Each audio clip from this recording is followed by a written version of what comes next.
And that might be something good that will come out of this. So there's two things. Maybe we are closer to the black experience. Maybe if we're closer to the black experience and we have empathy for the black people in this country, maybe it's a little harder to be in a room and hear someone use the word nigger. And not you, Spanky, but someone in the room, and you don't say anything because it's easier not to say anything.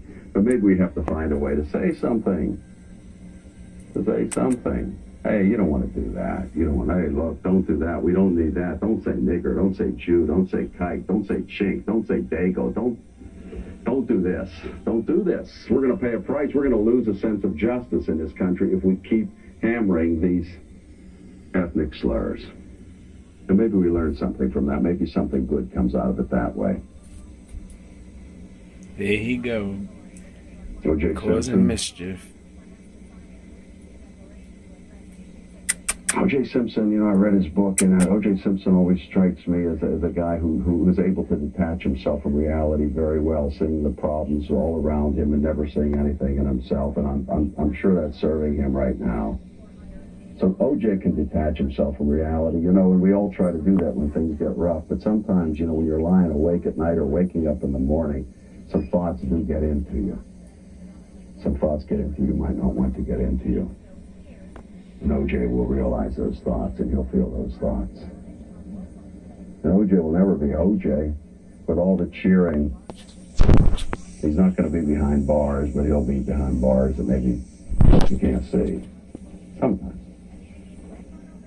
You want to be somebody that have 50 million people think you're a murderer? Whatever else you have going for you. You want 50 million people to think you're a murderer? So O.J. will pay a heavy price for an aberrational act.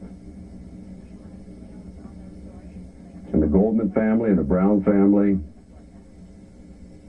seem to have risen to heights that they never even imagined. To be leaders and stand up and say, no more abuse, no more spousal abuse, no more battered women, Spanky. Justice for victims. Fred Goldman, what a heroic figure, what a voice. And the Simpson family, I'm happy for the Simpson. I'm happy for Mrs. Simpson. She had her son back.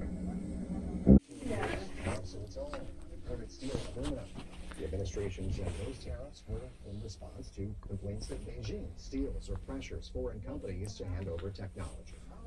Well, meantime, some disappointing economic reports weighed down the markets. Manufacturing activity slowed across the country last month. The Institute for Supply Management's manufacturing index fell 49.3 in March. That was a bigger decline than economists expected. Still a strong reading, though, because any number above 50 indicates expansion in the manufacturing sector. Meantime, construction spending rose in February, according to the latest figures from the Commerce Department, but that increase was less than expected.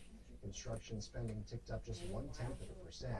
Analysts blame a steep drop-off in spending on public construction projects. It tumbled 2.1%. That's Money on One. I'm Matt McClure.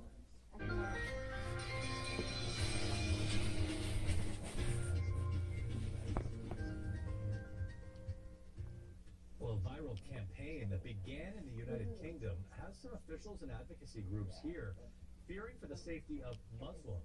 New York One's Lindsay Tuckman has the story. This letter was sent to many homes in Britain and is now circulating on social media here. It declares April 3rd Punish a Muslim Day and encourages people in hateful detail to verbally and physically assault Muslims, offering more points for more violent acts. My immediate reaction was that of disgust, and after that it was action.